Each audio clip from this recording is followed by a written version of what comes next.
చాలా శ్రేష్టమైన సమయానికి మనం వచ్చి ఉన్నాం. దేవుని వాక్యాన్ని మనం చదువుకుందాం. మనకు దేవుడిచ్చిన వాగ్దానాన్ని మరలా ఒక్కసారి మనం స్మరణలోకి తెచ్చుకుందాం, చదువుదాం. రోమా పత్రిక 8వ అధ్యాయము. అనగా ఆయన సంకల్పము చొప్పున పిలువబడిన వారికి మేలు కలుగుటకై ఆమేన్. హల్లెలూయా. ప్రియమైన దేవుని బిడ్డలారా, దేవుని వాక్యం చెప్తున్న మాట ఏంటంటే, మనము దేవుడిచ్చిన వాగ్దానాన్ని రాసుకున్న వాగ్దానం ఏంటంటే, మేలు కలుగుటకై సమస్తము సమకూడి జరుగును. మీ జీవితాలలో కూడా మేలు కలగాలని సమస్తము సమకూడి దేవుడు జరిగించును గాక. ఒకటి కాదు, రెండు కాదు, ఇందులో కాదు, అందులో కాదు, ఇంట్లో కాదు, బయట కాదు, పనుల్లో కాదు, ప్రార్థనలో కాదు, అన్నిటిలో కూడా దేవుడు మేలు జరిగించును గాక. ఆరోగ్యపరమైన మేలు దేవుడు జరిగించును గాక. ఏ కోణములో ఏమండి, ఒక వాతావరణానికి సంబంధించిన వాడు దేవుడు కాదు. ఒక మాట మీకు చెప్పనండి, కొంతమంది అంటున్న మాట ఏంటంటే, ఏమండి, కొన్ని సిమ్ములంట కొన్ని దేశాల్లోనే జరుగుతాయంట, కానీ యేసయ్య నామం ప్రపంచమంతా కూడా ఏమండి వినిపించబడుతుంది. ఆమేన్. హల్లెలూయా. ఎక్కడ ఉన్నా ఆయన పెట్టిన చోట ఉండే దేవుడు కాదండి. నువ్వు కదులుతుంటే ఆయన కూడా ఏం చేయాలి? కదలాలి కదా. ఏమండి, మనకంటే స్పీడ్గా ఉండాలిగా దేవుడు అంటే, మనకంటే ఎక్కువగానే ఉండాలి కదా. మన దేవుడు సంచరించే దేవుడై ఉన్నాడు. అమ్మ కొంచెం ఏనండి, తొందరగా అయిపోద్ది, కాసేపు ఉంటే అయిపోద్ది. ఆమేన్. హల్లెలూయా. మీకు రోజంతా ఉన్న ఏమన్నా అసలు ఇంత ప్రయాసపడింది ఎందుకు అనుకున్నారు? కాసేపు చక్కగా గడిపొచ్చాను. ఆమేన్. హల్లెలూయా. నా ప్రియమైన దేవుని బిడ్డలారా, దేవుని వాక్యం అంటుంది, ఆయన ఒక్క చోట ఉండే దేవుడు కాదు. ఒక దగ్గర బంధిస్తే జైల్లో పెడితే ఉండేవాడు అలాగే ఉన్నాయి. ఆ జైల్లో లేకపోతే ఏదో అర్థం కాదు. అక్కడే ఖైదీలు ఉంటారు, ఇక్కడేమో దేవుళ్ళు ఉంటారు.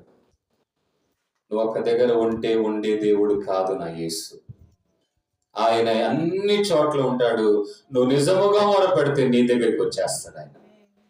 కానీ ఆయన కోరే మాట ఏంటంటే, దేవునిని ప్రేమించు వారికి ఏంటంట, దేవునిని ఎవరైతే ప్రేమిస్తారో అనగా ఆయన సంకల్పము చొప్పున పిలువబడిన వారికి. అంటే దేవునిని ప్రేమించిన వాళ్ళు ఎవరు అంటే, ఆయన సంకల్పము చొప్పున పిలువబడిన వాళ్ళే.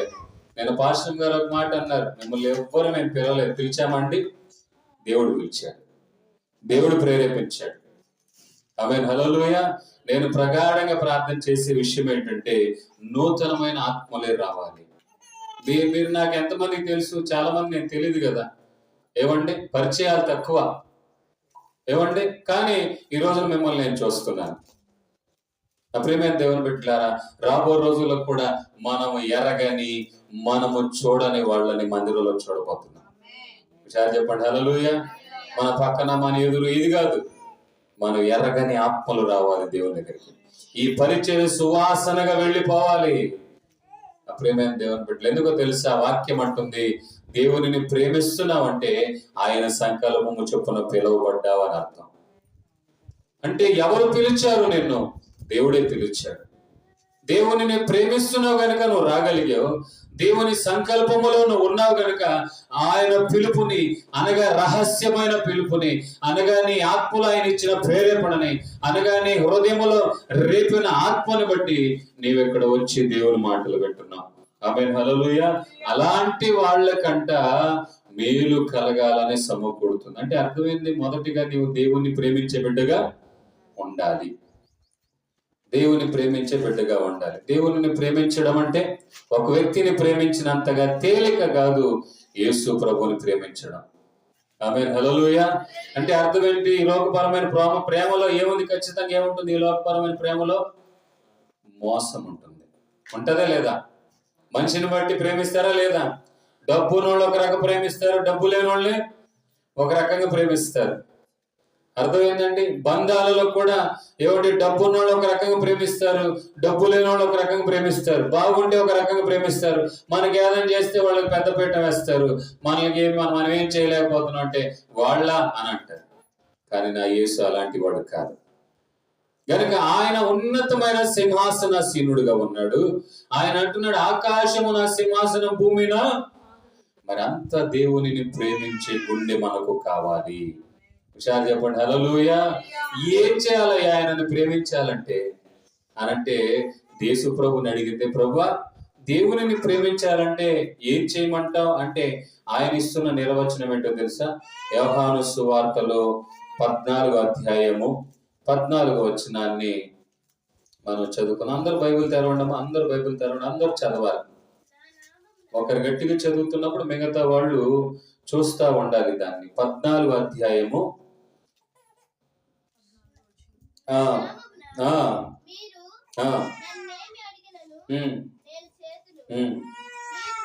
మీరు నన్ను ప్రేమించిన ఎడల నా ఆజ్ఞలను గైకొంటారు. గడి చెప్పండి హల్లెలూయా. మీరు నన్ను ప్రేమిస్తుంటే నా ఆజ్ఞల్ని గైకొంటారు. అంతేనా అండి? ఒక వ్యక్తిని ప్రేమిస్తున్నాం అంటే వాడు ఎలా ఉన్నా మనం అంగీకరించాలి. అది ప్రేమ అంటే. అంతేనా? నాకు నచ్చలేదు, నాకు కూర్చుతుంది, నాకు ఇది ఉంది, అది ఉంది అంటే ప్రేమ కాదు. నువ్వు ఎంత ప్రేమిస్తున్నావో వాళ్ళకు ఉన్నటువంటి బలహీనతలను కూడా నువ్వు ప్రేమిస్తున్నావు అని అర్థం. అర్థమైందండి? ప్రేమ అన్నిటికీ సంబంధించింది. ఏమండి? నువ్వు ఒక వ్యక్తిని ప్రేమిస్తున్నావు అంటే అతనితో ఉన్న బలహీనతలను కూడా ప్రేమిస్తున్నావు అని అర్థం. అంతేగా నిన్ను మాత్రమే ప్రేమించాను, నీకు సంబంధించింది నాకు సంబంధం లేదు అనడానికి వీలు లేదు. ఇప్పుడు దేవుని ప్రేమ ఎలాంటిదంటే దేవుని వాక్యం చెబుతున్న మాట, మనము ఆయన ఆజ్ఞలు గైకొనటమే ఆయనను ప్రేమించడం. గడి చెప్పండి హల్లెలూయా. 21వ వచనంలో చూడండి, నా ఆజ్ఞలను అంగీకరించిన వాటిని గైకొనను వాడే నన్ను ప్రేమించువాడు. నన్ను ప్రేమించువాడు నా తండ్రి వలన. మీరు యేసయ్యను ప్రేమిస్తే దేవుడు నిన్ను ప్రేమిస్తాడు. ఎందుకో తెలుసా? వాక్యం ఒక దగ్గర ఉంది, ముగ్గురు లింక్ అండి. ప్రజలు, యేసు ప్రభు, తండ్రి. నన్ను ప్రేమించువాడు నా తండ్రిని కూడా ప్రేమిస్తాడు, నా తండ్రిని ప్రేమిస్తాడు కనుక నా తండ్రి కూడా అతన్ని ప్రేమిస్తాడు. ఇప్పుడు ఆయన ప్రేమను పొందితే ఈ భూమిలో ఉన్న ఆశీర్వాదాలన్నీ నీయే. హుషారు చెప్పండి హల్లెలూయా. అన్ని కావాలిగా నువ్వు వద్దనేటట్టు ఉండకూడదు, అది ప్రేమ కాదు. అంతేనా అండి? మనకు యేసయ్యతో పాటు సమస్తము మనకు అనుగ్రహించబడును గాక. ఆమేన్. నా ప్రియమైన దేవుని బిడ్డలారా, ఆ తర్వాత చూడండి, అలాగే మనం చదివితే 23వ వచనం, ఒకడు నన్ను ప్రేమించిన యెడల వాడు నా మాట గైకొనును, అప్పుడు నా తండ్రి కూడా వారిని ప్రేమించును, నన్ను ప్రేమించువాడు నా మాటలను గైకొంటాడు. చాలా గొప్పదండి ప్రేమ అనే పదం. 2 మాటలు చెప్పేది కాదు. ఎంత ఓర్చుకుంటే ఒక వ్యక్తిని ప్రేమించగలుగుతారు ఆలోచించండి. చిన్న మాట అనుకున్నారు, 2 అక్షరాల ప్రేమే కదా అనుకుంటున్నారేమో. అందులో సముద్రం అంత ఓపిక దాగి ఉంది. యేసయ్యను ప్రేమించాలంటే అంతటి ఓపిక, అంతటి పట్టుదల, అంతటి, నా ప్రియమైన దేవుని బిడ్డలారా, కనిపెట్టి అనుభవాలలో మనము నడిపించబడాలి. యేసయ్యను ప్రేమించాలంటే ఆయన ఆజ్ఞలను కూడా ఏం చేయాలి? గైకొనాలి. ఒక దగ్గర యేసు ప్రభు కూడా అన్నాడు, నా ఆజ్ఞలు భారమైనవి కావు. అలవాటు చేసుకుంటే ఈజీగా అలవాటు అయిపోద్ది. నేను ఒక మాట చెప్పనా, మీరు తప్పుగా అనుకోకండి. నేను కర్ణాటక నుండి వచ్చినోడిని. నేను అక్కడ ఇంగ్లీష్ మీడియం అన్ని స్కూల్ చదివినోడు. అది ఎక్కువ ఒత్తిడి చేసే విషయం ఏంటో తెలుసా? డిసిప్లైన్, క్రమశిక్షణ. అర్థమైందన్నమాట. ఏ సమయంలో ఏం చేయాలి అదే చేయాలి. అదే డిసిప్లైన్, అదే క్రమశిక్షణ. మనం అలవాటుగా మార్చుకుంటే, దానిని అలవరుచుకోగలిగితే 1 రోజు, 2 రోజు, 3 రోజులు కష్టమైంది, తర్వాత ఏమైపోద్ది? అలవాటు అయిపోద్ది. ఎడి చెప్పండి హల్లెలూయా. ఏమంటే 10 గంటలకు ఆరాధన అనుకో, ఇక మీద ఇక్కడ 10 గంటలకు ఆరాధన ప్రారంభించబడింది. ఫస్ట్ కష్టంగా ఉంటుంది. అబ్బా 9:30 అయిపోయింది, అబ్బో పాస్టర్ గారు ఇది చెప్పాడు నాయన. మెల్లగా అలవాటు అయ్యారనుకో, గడియారానికంటే ముందే మీరు వచ్చి కూర్చుంటారు. హుషారు చెప్పండి హల్లెలూయా. అప్పుడు ఏమైనా దేవుని బిడ్డలారా, ఆజ్ఞలు అంటే ఆర్డర్, కమాండ్మెంట్. ఆజ్ఞలు అంటే ఆయన నోటి నుండి వచ్చిన అధికారపూర్వకమైన మాట. అందుకే యేసు ప్రభుతో ఉన్న వాళ్ళు ఎంతో మంది వెళ్ళిపోయారు. మాట అబ్బో అమ్మో ఆయన మాటలు మన వాళ్ళు కాదండి బాబు. అటు చేయొద్దు అంటాడు, ఇటు చేయొద్దు అంటాడు, అలా చూడొద్దు అంటాడు, మాటలు ఇలా మాట్లాడొద్దు అంటాడు, మన వాళ్ళు కాదండి అని వెళ్ళిపోతుంటే వాళ్ళు అంటారు కొంతమంది, ఆయన వెంబడిస్తున్న వాళ్ళని యేసు ప్రభు అంటాడు, మీరెందుక మీరు కూడా వెళ్ళిపోవచ్చు కదా అని అంటే, నిజంగా వాళ్ళు చెప్తున్న మాట ఏంటంటే, ఇంత నిత్య జీవ మాటలు మాకు యాడ నుండి దొరుకుతాయి? ఎడి చెప్పండి హల్లెలూయా. ఇంకో మాటలు చెప్పాలంటే, ఆ శిష్యులు ఆయనను ప్రేమించారు గనుక ఆయన మాటలు కూడా భరించగలిగారు. అర్థమైందండి? ఆ మాట అర్థమైందా? ఆయనను ప్రేమించారు గనుక అంత కఠినమైన మాటలు కూడా భరించగలిగారు. నేను ఒక మాట అంటాను, తిట్టకుండా ఎవరు ఉంటారు? ఉంటారా అండి? కానీ బైబిల్ ఏమంటుంది? అలా నువ్వు అనకూడదు. నువ్వు దుర్మార్గుడు అన్నావంటే నువ్వు నరహత్య చేసినట్లే. ఈ మాటలు ఎవరైనా అమ్మో మన వల్ల కాదు. అలాంటి ఒకవేళ ఉంటే చర్చిలో ఉన్నాడు, లేకపోతే బాగుండు అంటే ఎవరు ఉంటారంటే చర్చిలో? ఎవరు ఉంటారు? మీ అబ్బాయిని తిట్టిన వాళ్ళు అందరూ బయటికి వెళ్ళండి అమ్మా అన్నాం అనుకో, రోజు 2 సార్లు తిడుతుంటామో అవండి. మీ స్నేహితులు తిట్టేవాళ్ళు ఎవరైనా ఉన్నారనుకో, వెళ్ళిపోండి అన్నమన్నా అనుకోండి, మందిరంలో ఎవరెవరు ఉంటారో అలాంటి వాళ్ళే ఉండండి, లేకపోతే వెళ్ళిపోండి అంటే ఎవరు ఉంటారు? ఎవరైనా ఉంటారా? కానీ నా ప్రియమైనది, ఇలాంటివి కూడా సహించగలిగారు శిష్యులు. ఆమేన్ హల్లెలూయా. వాక్యాన్ని బట్టి నేను చెప్తున్న మాట ఏంటంటే, ఆయనను ప్రేమిస్తున్నావు అనుకో, ఆయన కఠినమైన ఆజ్ఞలను కూడా నీవు వినాలని ఇష్టపడతావు. ఒక క్రమశిక్షణలో ఎదగడానికి ఇష్టపడతావు. దేవుని మార్గంలో నడవాలని ఇష్టపడతావు. ఆమేన్ హల్లెలూయా. నా ప్రియమైన దేవుని బిడ్డలారా, దేవుని వాక్యాన్ని బట్టి మీకు చెప్తున్నాను, ఆయన ఆజ్ఞలు చాలా సులువైనవి. పాటించగలిగితే, వినగలిగితే ఆయన ఆజ్ఞలే మీ జీవితానికి వెలుగుబాటుగా మార్చబడుతుంది. ఆమేన్ హల్లెలూయా. నా ప్రియమైన దేవుని బిడ్డలారా, గనుక చూడండి 31వ వచనాన్ని చదువుదాం. అయినను నేను తండ్రిని ప్రేమించుచున్నానని తండ్రి నాకు ఆజ్ఞాపించినది నెరవేర్చుటకు చాలండి. చూడండి, యేసు ప్రభు అంటున్నాడు, యేసు ప్రభు కేవలం దేవునిగా కనబడటమే కాదు, ఒక మనిషిగా దేవునిని ఎలా ప్రేమించాలో చూపిస్తూ వచ్చాడు. ఆమేన్ హల్లెలూయా. మీరు ప్రేమించండి రా, నాకు సంబంధం లేదు, నేను దేవుని కుమారుని అయితే నాకేం పని అని అనలేదు ఆయన. అర్థమైందండి? నేను వచ్చిందే పరలోకం నుండి, మీరు నాకు చెప్తారంటారా? నేను వచ్చిందే దేవుని దగ్గర నుండి, పరలోకం నుండి, దేవుని ఎలా ప్రేమించాలో నాకు చెప్తారా అని అనలేదు ఆయన. ఎక్కడ కూడా ఆయన మాటల్లో చూపిస్తూ ఉన్నాడు. ఎడి చెప్పండి హల్లెలూయా. నీవు మాటల్లో ప్రేమను చూపించాలి, నీవు చేతల్లో కూడా ప్రేమను చూపించాలి. అందుకంటున్నాడు, అయినను నేను తండ్రిని ప్రేమించుచున్నానని లోకము తెలుసుకొనున్నట్లు. నీవు దేవుని ప్రేమిస్తున్నావు అంటే లోకము తెలుసుకోవాలని. ఆమేన్ హల్లెలూయా. ఎడి చెప్పండి హల్లెలూయా. నా ప్రియమైన దేవుని బిడ్డలు అక్కడక్కడ తిరుగుతూ ఉన్నారనుకోండి, వాళ్ళు ఎందులో పడ్డారంట? ఎందులో పడ్డారంటండి? వచ్చి నోట్లో వస్తుంది, నాంతుంది కానీ బయటికి రావట్లేదు. బురదలో పడ్డారా? ప్రేమలో పడ్డారు. ఇంకా ప్రేమలో పడ్డారు. అంత పడాలి మనం దేవునిలో, ప్రేమలో. హుషారు చెప్పండి హల్లెలూయా. ఎడి చెప్పండి హల్లెలూయా. దేవుని ప్రేమలో మనము పడిపోము. ఇంకో మాట చెప్పాలంటే, దేవునిలో ప్రేమలో ఉన్న వాళ్ళు ఎల్లప్పుడూ నిలబడి ఉంటారు. హుషారు చెప్పండి హల్లెలూయా. ఎందుకని ఆయన దేవుని వాక్యం అంటుంది, నేను తండ్రిని ప్రేమించుచున్నానని ఎవరు తెలుసుకోవాలి? లోకము తెలుసుకునేటట్లుగా మనం బ్రతకాలి. అర్థమైందండి?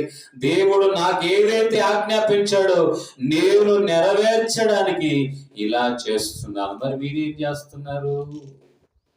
ఆయన దేవుడు ఏ పని అయితే అప్పగించాడో, ఆయన దేవుడు ఏదైతే చేయమని ఆజ్ఞాపించాడో అది చేయడానికి, దేవునిని ప్రేమిస్తున్నాడన్న సంగతి లోకము తెలుసుకోవడానికి ఆయన అనేకులు ఎదుట సిలువకు అప్పగించుకున్నాడు. ఎడి చెప్పండి హల్లెలూయా. మీలో ఎవరైనా యేసు ప్రభువుని ప్రేమిస్తూ ఉంటే రేపు ఉదయం మిమ్మల్ని సిలువ వేస్తాం అంటే ఎంతమంది ఉంటారండి? చెప్పండి. అమ్మో నన్నా అనని ఇక్కడ బాగానే తలకాయ ఊపి ఉదయం ఎవరిని వస్తారా? అమ్మో నాకు సంబంధం లేదు. ఎక్కడున్నావమ్మా? నేను పాస్టర్ గారు బస్సులో విజయవాడ వెళ్తున్నా. ఇప్పుడు ఎందుకు వెళ్తున్నావు తల్లి విజయవాడకి? మనుషులు ఏమనుకుంటారు తెలుసా? అవును సిలువ వేస్తానంటే ఎవరు వస్తారు? ఆమేన్, హల్లెలూయా. కానీ యేసు ప్రభు అలా అనలేదు. నాకు ఆజ్ఞాపించింది అదే, నన్ను పంపింది అందుకొరకే. నాకు ఆ భయంకరమైన పని, ఆ కష్టకరమైన పని చేయమని దేవుడు నాకు ఆజ్ఞాపించాడు గనక నేను ఇలా చేస్తున్నాను. దేవునిని ప్రేమిస్తున్నానని ఆయన ఆజ్ఞను గైకొనటం వల్ల, అందరి రక్షణ కొరకు ఒక్కసారి శిలువ మీద అప్పగించుకోవడం వల్ల దేవుని ప్రేమ ప్రపంచమంతా తెలుస్తుంది. యేసయ్య త్యాగం ప్రపంచమంతా తెలుస్తుంది. గడి చెప్పండి హల్లెలూయా. మరి నీ ప్రేమ కూడా లోకములో ఉన్న వాళ్ళందరూ చూడాలి, తెలుసుకోవాలి. ఒక దైవజనుడు పాట రాసి తెలుసా? ప్రేమలో పడ్డాను నేను, ప్రేమలో పడ్డాను, నా యేసు ప్రభుని ప్రేమలో పడ్డాను, ప్రేమలో ఉన్నాను నేను, ప్రేమలో ఉన్నాను, నా యేసు ప్రభుని ప్రేమలో ఉన్నాను. ఏమంటే ఆ ప్రేమలో ఏమి లేదంట, స్వార్థము లేదు. ఆ ప్రేమలో అరమరికలు లేవు. యేసు ప్రభు ఎలా కనపడేవాడు తెలుసా? గోడ చాటున ఒక రకంగా, గోడ బయట ఒక రకంగా కనపడలేదు. అందరితో కలిసి మెలిసి ఉంటూ దేవుని ప్రేమ తెలుసుకునేటట్లుగా చేశాడు. మొదటిగా నీవు దేవునిని ప్రేమిస్తే ఆయన ఆజ్ఞల్ని గైకొంటావు. మరి దేవుని ఆజ్ఞలు గైకొనే వాళ్ళు దేవుని ప్రేమిస్తున్నారు కనుక అలాంటి వాళ్ళు ఎవరైతే దేవుని ప్రేమిస్తున్నారో అలాంటి వాళ్ళకే సమస్తము సమకూడి జరుగుతుంది. ఆమేన్, హల్లెలూయా. ఆజ్ఞలు పాటించకపోతే ఒక దగ్గర పని చేస్తామండి మనం. ఏమండి, ఆజ్ఞ లేదనుకో ఇక మన ఇష్టం. మా స్కూల్కి ఎప్పుడైనా రండి అంటే ఎప్పుడు పోతాం మనం? అసలు ఎందుకు వచ్చిన బాధ ఊరికే. ఎడి చెప్పండి హల్లెలూయా. ఊరికి ఇంట్లో చదువు అంటారు. సరే వదిలేసుకొని స్కూల్కి పోతే అక్కడ కూడా రాయిస్తారు. ఏమండి, ఎడి చెప్పండి హల్లెలూయా. ఏమండి, పెద్దోళ్ళు అయితే ఫీజు కట్టే బాధ లేదనుకుంటారు, చిన్నపిల్లలు అయితే ఈ గోల ఏంటి అని అనుకుంటారు కదండి. ఆజ్ఞ లేకపోతే, ఆజ్ఞ పాటించకపోతే ఖచ్చితంగా ఏమొచ్చింది? శిక్ష. స్కూల్లో అయితే ఏం చేస్తారండి? చేతి మీద కొడతారు. చాలా ఆనందంగా ఉండేది. అలా కొట్టబట్టే ఈ స్థితిలో ఉన్నాం మనం. గడి చెప్పండి హల్లెలూయా. విషయాలు చెప్పండి హల్లెలూయా. వాళ్ళకి తెలుసు ఎవరిని కొట్టాలో, వాళ్ళకి తెలుసు ఎవరిని ఎలా లైన్లో తీసుకురావాలో. అలాగే మన పరలోకంలో ఉన్న తండ్రి ఆజ్ఞాపించినప్పుడు మనం వినకపోతే ఒక్కోసారి ఏం చేస్తాడు? కర్ర తీసుకొని కొడతాడా కొట్టడా? అప్పగించుకుంటారా అప్పగించుకోరా? ఆమేన్, హల్లెలూయా. నా ప్రియమైన దేవుని బిడ్డలారా, నీవు ఆ శిక్షణలో నీవు పెరిగితే గొప్పగా తీర్చబడతావు, క్రమశిక్షణలో ఎదుగుతావు. ఆమేన్, హల్లెలూయా. ఆజ్ఞ వెనకాల క్రమశిక్షణ దాగి ఉంటుంది. కొట్టిన వెంటనే రేపు ఏం చేస్తాడు? టైంకి వస్తాడు, అంతేనా? పనిష్మెంట్ లేకపోతే ఏముండదు, మాట వినరు పిల్లలు. అలాగే మన దేవుని మాట వినాలంటే మనకు ఖచ్చితంగా ఏం కావాలి? కొన్నిసార్లు కావాలా వద్దా? ఆమేన్, హల్లెలూయా. ఆ శిక్ష ఇచ్చినప్పుడు ఏంటోనండి, ఈ మధ్య ఒక ఫోన్ చేసింది, ఏంటోనండి అసలు యేసు ప్రభువు నమ్ముకున్న తర్వాత దెబ్బలు. దెబ్బ పడితేనే క్రమశిక్షణలో పడతావు ఆయన అనుకుంటున్నాడు. హుషారు చెప్పండి హల్లెలూయా. ఆ దెబ్బకి కారణం ఏంటో నువ్వు తెలుసుకొని జాగ్రత్తగా ఉంటావని ఆయన అనుకుంటున్నాడు. ఆ దెబ్బలను బట్టి నువ్వు సరి చేసుకుంటావు, ఇక మీద నేను ఈ విషయాలు జాగ్రత్తగా ఉంటావని ఆయన దెబ్బలేస్తున్నప్పుడు నువ్వు అర్థం చేసుకొని ఆయన ప్రేమ తెలుసుకోవాలి. ఏమంటే తండ్రి పిల్లలు కొడితే ఏమైనా కోపం ఉందని వాళ్ళ మీద పగ ఉందా? ప్రతీకారం ఉందా? అసలు వాళ్ళు ఎవరు మనం ఎవరమే? ఏమండి, దేవుడు మనకి ఇచ్చాడు కనుక వాళ్ళు పాడవకూడదు, వాళ్ళు 10 మందిలో విలువగా ఉండాలి. మనం ఉన్నంత వరకే మానవాళ్ళని శిక్షించగలుగుతాం. ఆ తర్వాత బాగా బ్రతకాలంటే వాళ్ళు మనకు లోబడాలి అన్నట్టుగా మనం ఏం చేస్తాం? వాళ్ళ శిక్షణలో నడిపిస్తాం. ఆ విధంగానే మనము కూడా దేవుని శిక్షణలో పెరగాలి. కొట్టిన వెంటనే మనం ఏం చేయాలి? తప్పైంది ప్రభువా, కొట్టిన అమ్మో అమ్మో సరే ఇంకోసారి చేయండి మమ్మీ, ఇంకోసారి చేయండి మమ్మీ అంటామంటారు. అవునా కదా? అనుభవం ఉందా? ఒంటి మీద గాయాలు ఉంటాయి కొంతమందికి, అవి చూస్తే అర్థమైంది వాళ్ళ అమ్మ మామూలు వేయలేదు చిన్నప్పుడు. ఆమేన్, హల్లెలూయా. విషయాలు చెప్పండి హల్లెలూయా. దెబ్బలు పడుతున్నప్పుడే మనము జాగ్రత్త పడాలి, తప్పేంటో తెలుసుకోవాలి. అప్పుడే ఆయన ప్రేమ మనం తెలుసుకోగలుగుతాం. ఎందుకంటే వాడిని అంత కొడుతున్నారంటే, ఏవండి వాడిని అలా కొడితేనే వాడు ఆ విషయాలు తెలుసుకుంటాడు. ఇప్పుడు కొట్టిన వెంటనే ఈ తరం వేరు, కానీ ఏ తరమైనా అందరికి దేవుడు ఒక్కడే. హుషారు చెప్పండి హల్లెలూయా. ఆయన శిక్షణలో మనం ఎదిగే బిడ్డలుగా ఉండాలి. ఆమేన్ హల్లెలూయా. ఆయనను ప్రేమిస్తే ఆయన ఆజ్ఞలకు లోబడాలి. ఆయనను మనం ప్రేమిస్తే ఆయన ఏ విషయంలో బాధపడుతున్నాడో మనము తెలుసుకోవాలి. మనకు దెబ్బ పడక ముందే ఆ విషయంలో ఆయన బాధపడుతున్నాడు, నేను సరి చేసుకోవాలి అన్న మనస్సు మనకు రావాలి. అప్పుడే దేవుని వాగ్దానం ఏమనంటుందంటే, మేలు కలుగుటకై నీకు సమకూడి సమస్తం అంటే ఒకటా రెండా, అన్ని నువ్వు ఏదేది అనుకున్నావో ఆ పరిధి దాటి. ఆమేన్ హల్లెలూయా. నా ప్రియమైన దేవుని బిడ్డలారా, యేసు ప్రభు అద్భుతమైన విషయం చెప్పమంటారా? నేను చెప్పి ముగించేస్తాను, క్లుప్తంగా నేను చెప్తున్నాను. యేసు ప్రభు శిష్యులను కూడా సమస్తములు ఆయన దీవిస్తూ వచ్చారు. ఆకలి అవుతుంది, తిండి లేదు, 5 రొట్టెలు 2 చేపలు ఉన్నాయి, ప్రార్థన చేసాడు, పంచిపెట్టాడు. సమస్తము. సముద్రంలో వెళ్తున్నారు, తుఫాను, అబ్బో మునిగిపోతున్నా భయం. అరే నా వల్ల కాదురా బాబు, 5 రొట్టెలు 2 చేపలు అయితే పంచిపెట్టగలుగుతాను, ఈ సముద్రం నా వల్ల, అది మా సెక్షన్ కాదు ఇది అని అనలా. లేచి వెంటనే ఏమంటున్నాడు, సముద్రమా నిమ్మళమైపో, గాలి ఆగిపో. వెంటనే ఏమైపోయినంట, 300 అడుగు ఎత్తు వస్తున్న అల కూడా ప్రశాంతం అయిపోయింది. ఆమేన్ హల్లెలూయా. ఓడ ముంచేస్తున్నటువంటి ఆ యొక్క అలలు కూడా నిమ్మళమైపోయినాయి. కారణం ఏంటో తెలుసా? ఆయనకు సమస్తం మీద అధికారం ఉంది. ఒకసారి నీళ్ల మీద వస్తున్నాడు ఆయన. ఎవరు? రాత్రిపూట సముద్రంలో ఏదో తెల్లాకలు వస్తుందండి, బాబోయ్ దెయ్యం పోతాం అంటారు. వెంటనే ఎవరి కంగారు పడకండి, నేనే రా బాబు. నువ్వు ఎలా నీళ్ళ మీద నడుస్తున్నావు? అయితే నువ్వు నిజంగా నీళ్ళ మీద నడిచే పని అయితే నేను కూడా నడవాలనుకుంటున్నాను. యేసుప్రభు ఏమన్నారు, నాలాగా నువ్వు నడవాలనే రా నా ఆశ. విషయాలు చెప్పండి హల్లెలూయా. వెంటనే పేతురు నీళ్ళ మీద నడవటం నేర్పించాడు. ఆమేన్ హల్లెలూయా. ఇక మానవ బుద్ధి కదా, మెల్లగా వెళ్ళిపోయాడు. నీళ్ళ మీద నడుస్తున్నాను అనుకుంటా ఉన్నాడు, మునిగిపోవడం. నా ప్రియమైన దేవుని బిడ్డలారా, ఆయనంతటి మనసు వచ్చినప్పుడు సమస్తం మీద నీకు జయం ఉంటుంది, సమస్తము నీ పట్ల జరిగించబడుతుంది. ఆమేన్ హల్లెలూయా. ఇలా చెప్పుకుంటూ పోతే ఏమంటే ప్రకృతికే వైపరీత్యంగా వ్యతిరేకంగా ఆయన కార్యాలు చేశాడు. ఆమేన్ హల్లెలూయా. ఆజ్ఞాపించిన వెంటనే మరణాన్ని కూడా జయించాడు ఆయన. ఒక ఆజ్ఞాపించిన వెంటనే చనిపోయిన కుమార్తె కూడా, ఇది సమస్తములో జరిగే కార్యము కాదా? నీకు రోగం మీద జయం, ఏమండి నీ సమస్యల మీద జయం. ఒక మాట మీకు చెప్తున్నాను, ఈ రోజున MBBS MD చదివే వాళ్ళ దగ్గరకు పోతే, వాళ్ళ దగ్గర నువ్వు ఫలానా రోగం అందు పోతే వాళ్ళు ఏమంటారు తెలుసా? బాబు నువ్వు దేని కొరకైతే వచ్చావు, ఈ హాస్పిటల్ అది కాదు, ఎముకలకు సంబంధించింది వేరేది ఉందమ్మా, మేము చూడమయ్యి. మరి మీరేం చూస్తారు? మేమా చెవి ముక్కు వాటికి సంబంధించినవి చూస్తాం. కానీ నా యేసయ్య సమస్తమును బాగు చేయగలిగిన వాడు. విషయాలు చెప్పండి హల్లెలూయా.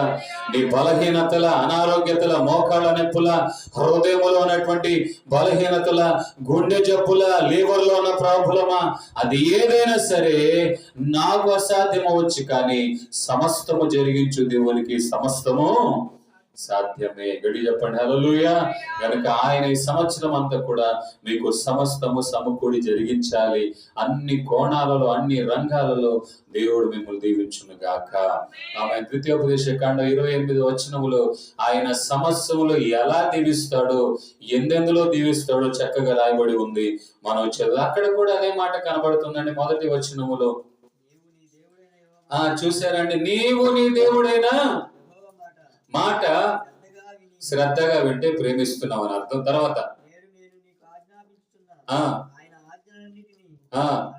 ఆజ్ఞలు అనుసరిస్తున్నావు అంటే ప్రేమిస్తున్నావు అని అర్థం.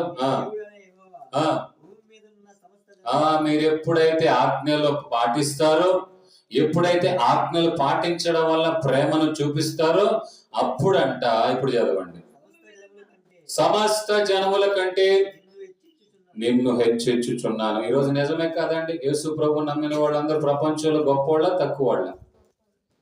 అంతగా గొప్పగా ప్రపంచం అంతటిలో ఉన్న ఏకైక గొప్ప దేవుని ఆరాధన చేస్తున్న మనల్ని గొప్పగా దేవుడు నిలబెట్టాడు. ఒక విలువ, ఓ మంచి పేరుని దేవుడు మనకు ఇచ్చాడు. ఆ తర్వాత చదవండి, విని ఎడల ఈ దీవెనలన్నీ నీకు ప్రాప్తించును. పట్టణములో దీవించబడతావు, పొలములో దీవించబడతావు. గర్భఫలం అంటే నీ పిల్లల విషయంలో దీవించబడతావు, నీ భూఫలములో దీవించబడతావు, నీ పశువుల మందల్లో దీవించబడతావు, దీవించబడును. నీ గంపయు పిండి పిసుకుని తొట్టియు, నీవు లోపలికి వచ్చినప్పుడు ఇంట్లో దీవించబడతావు, బయట వెళ్ళినప్పుడు కూడా నీవు దీవించబడతావు.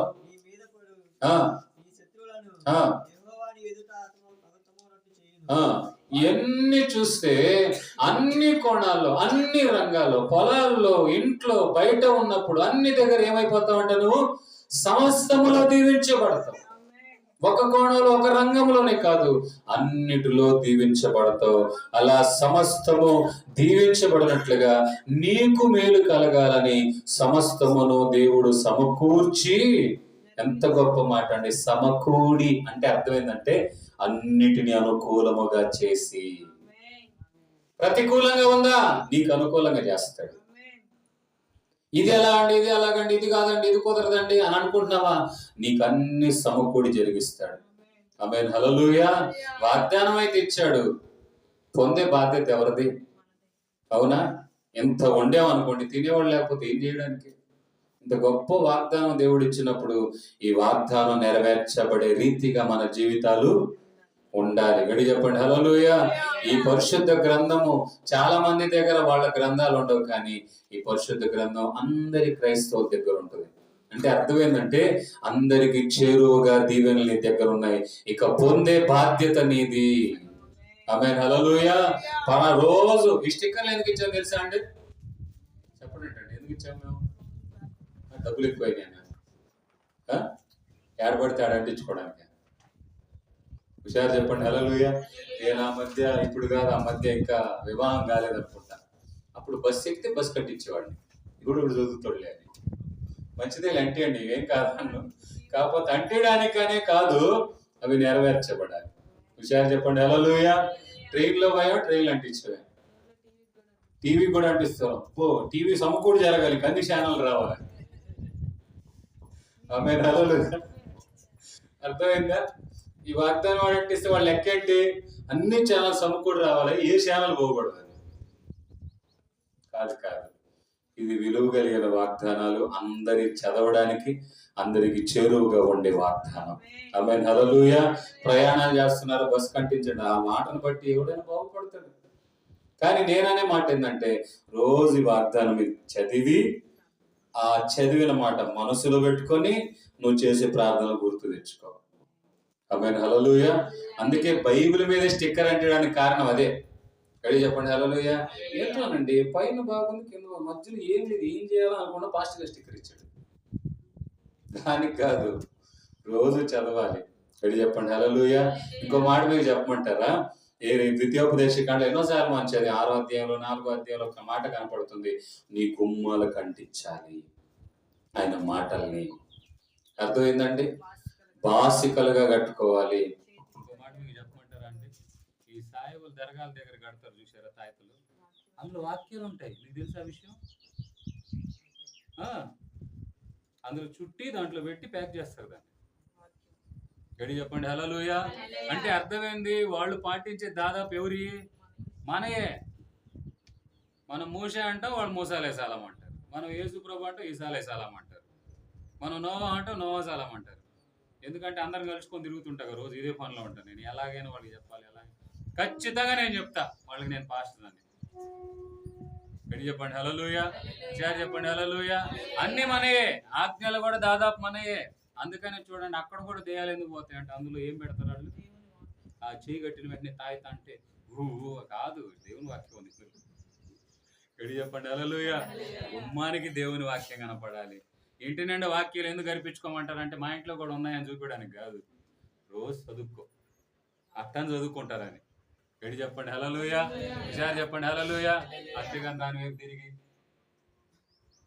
అని కాడు, రోజు వాక్యం చదువుకున్నాయా, ఈ వాక్యం మా పట్ల నెరవేర్చబడాలి. గడి చెప్పండి హల్లెలూయా. చెప్పండి హల్లెలూయా. మరి ఇక స్టిక్కర్ మీరు ఎలా అంటిస్తారు, ఎక్కడ అంటిస్తారు, ఎంతమందికి ఇస్తారు? ఈ స్టిక్కర్ వెళ్ళిన ప్రతి చోట ఈ వాగ్దానం నెరవేర్చబడాలి. ఆమేన్ హల్లెలూయా. అంతేకాదండి, ఇంత పని జరగడానికి కూడా ఎంతో మంది ప్రయాసపడ్డారు, ఎంతో మంది ముందుకు వచ్చారు. ఎంతో మేము యాతన పడిపోయాం. ప్రభువా, మేము వచ్చిన పరిచర్య కోసం కదయ్యా, మందిరమే లేదు మాకు. రకరకాల మాటలు మేము పడ్డాం, మమ్మల్ని నువ్వే నిలబెట్టాలి. ఇంకో మాట చెప్పమంటారా? ఖచ్చితంగా మేము వచ్చి ఎన్ని సంవత్సరాలు అయింది?